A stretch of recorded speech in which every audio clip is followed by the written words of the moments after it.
Hi everybody, my name is Melanie. So I had some questions today asked to me via message on YouTube, and I thought they were important to share on video because these are pretty much some of the questions that some of you pre-op might have.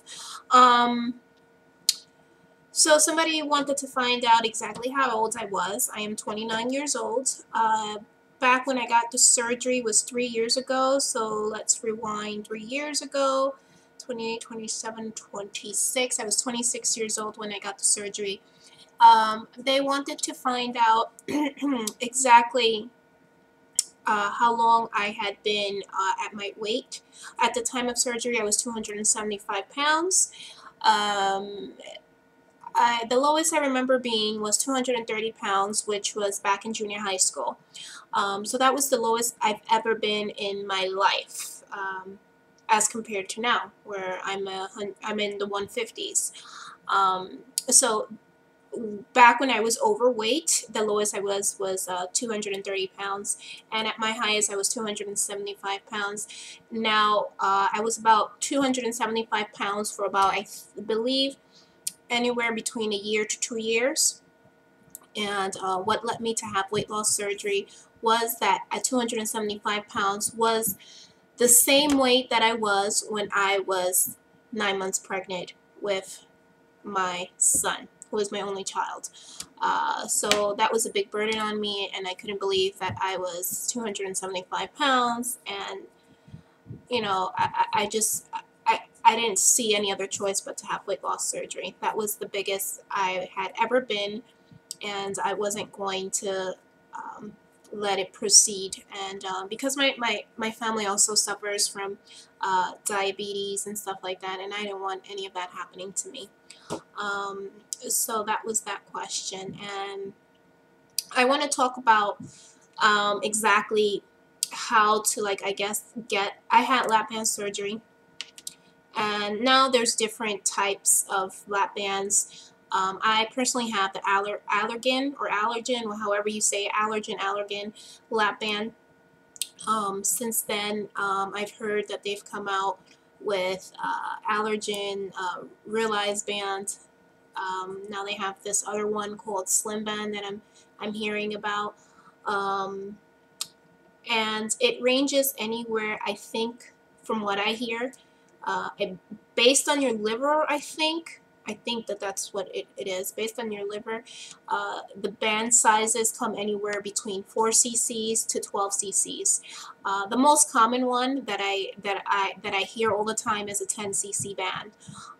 With the lab band, you do have to do frequent visits to the doctors to get a fill. And what a fill is basically they inject your stomach with a needle, which is filled with saline, and it tightens up your band, and that's how it gets tighter and tighter. So that way, you know, those are called fill adjustments. Basically, it takes a while to get restriction, and that's from filling your band. With that said, it's pretty much harder than any other weight loss surgery out there. From my opinion, I don't know what others think, but it's pretty hard basically because you don't get restriction right away. If you guys know my story, I didn't get restriction until 7 months out of surgery, which was basically I was 10 pounds away from my goal weight of 160 pounds. So basically I was doing it on my own all that time without restriction. But again, that takes a lot of motivation and dedication. I was dedicated to losing the weight and exercising, and I did whatever it took, with the lap band, you have to realize that it's not going to, I guess, stop you from eating. You know what I'm saying? It's not going to stop you from eating bad foods. I mean, you could still gain weight with the lap band, and again, it takes a while to get restriction. If you want to know exactly when you get when you start going to doctors for an adjustment, after 6 weeks from your surgery, you get your first fill. And then after that, it really depends on your doctor whether he wants to give you a fill or not. Some doctors are, I guess, more stricter than others, and they refuse to give you a fill. And others, you know, whether you want it or not, they'll give you a fill. But it really depends whether you're hungry. You know, whether you could eat 4 hours. If you're hungry less than 4 hours. And if you could eat more than a quarter cup of food. So those are the main things that really determine whether you need a fill adjustments. To get the lap band surgery, there is quite a couple of steps that you need to do testing wise to get the surgery. There's about 11, and I still have my original documents, you see, of when I had weight loss surgery. I had it in my filing cabinet, and these were my requirements for surgery. You see where it says requirements for surgery, and then you see there where it says nutritionist consultation. That I had to pay for. That was $250, and so was the psychology consultation. So basically, out of pocket, I had to pull out $500, and the rest my insurance had covered. And then the first thing that you really have to do is you have to go to a support group, and that's about an hour and a half.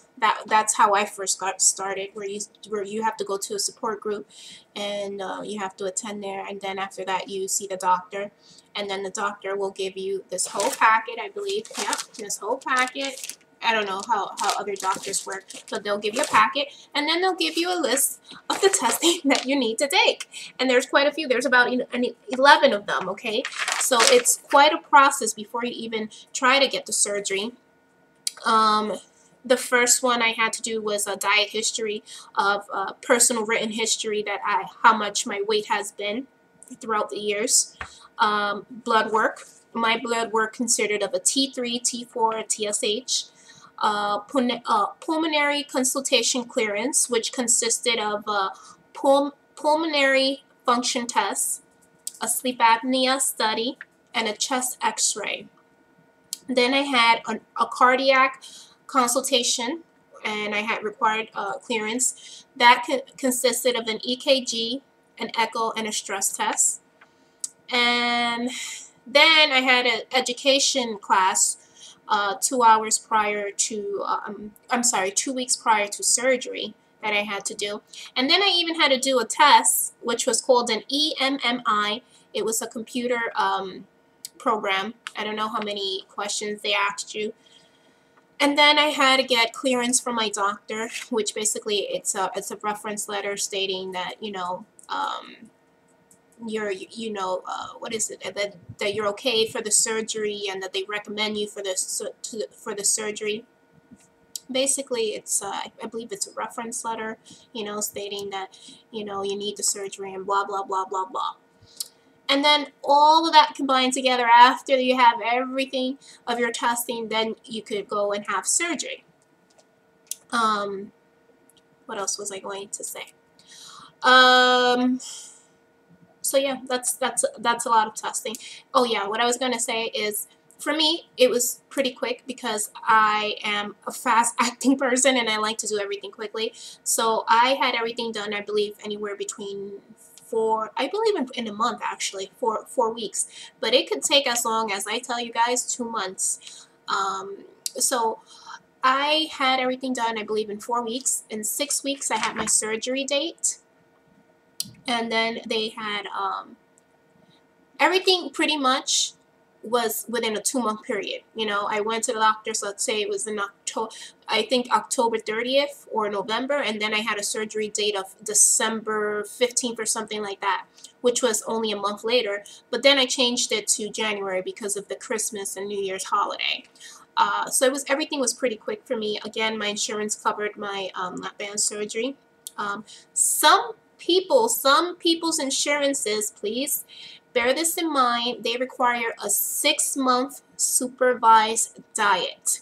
So some insurances are fast and they'd be like, okay, you're cleared to go. And then others, they required a 6-month supervised diet. What I experienced after surgery, uh, somebody asked me what was the worst pain, you know, that I witnessed after surgery, and I'll tell you right now, it is the compressed gas pains. They were very, very severe. The first thing that came up in my head was, why did I do this? Later down the road, I learned why I was suffering from those severe gas pains. Is because the camera that they put through, they have to, I guess, pump air in your stomach. And what happened was, I guess they didn't take their air out, you know what I'm saying, after they woke me up. And that stayed in my stomach. So I had all of that compressed air, and it was very, very severe for about maybe 2 days. And right after surgery, I'm going to tell you right now, you're not able to, I guess, burp. You're not going to be able to fart, pass gas, and you're not able to go number 2, and that's going to be for about 2 or 3 days. You're also going to be experiencing some shoulder pain, which is pretty much normal. Right after surgery, I remember having a very, very dry mouth. It felt like if I was in the desert and I didn't have any water at all. That's exactly how it felt like. And they wanted to find out exactly, okay, how long I guess I was down, you know what I'm saying, until I was better and able to walk and stuff like that. I'll tell you, I had surgery on a Tuesday, and I was back to work on a Friday. So really, the recovery process was Wednesday, Thursday, about 3 days. I was fine by Friday. I was fine, which was the 3rd day. I was okay. If you guys want to take more than 4 days, whatever, but you're basically okay for a sit-down job 3 days after surgery. When you have surgery, it really, from what I hear and what I experience, it does require overnight, that you stay overnight so that they can monitor you. And what they make you do is they make you walk a lot after surgery. And let me see if they had any other questions for me. Hold on. Yeah, I think that was it. So those were the things basically that I experienced right after surgery, and these are some of the questions that some of you pre-op would want to know. Oh, and another thing, a lot of people ask me, how long did I wait to exercise right after surgery? I waited, I believe, anywhere between 5 to 7 days. I was exercising before surgery 2 times a day, which was in the morning and the afternoon. I would do the treadmill. Okay, so when I had the surgery, I waited about 5 to 7 days, and I couldn't do the same speed. Always start off slow, guys, on the treadmill. Don't think that you could go fast or what. No.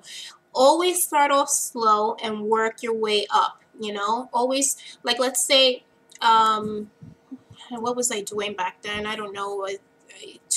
When I first got out of surgery, I think I was doing, 2.7. I mean, I was walking. I was really walking.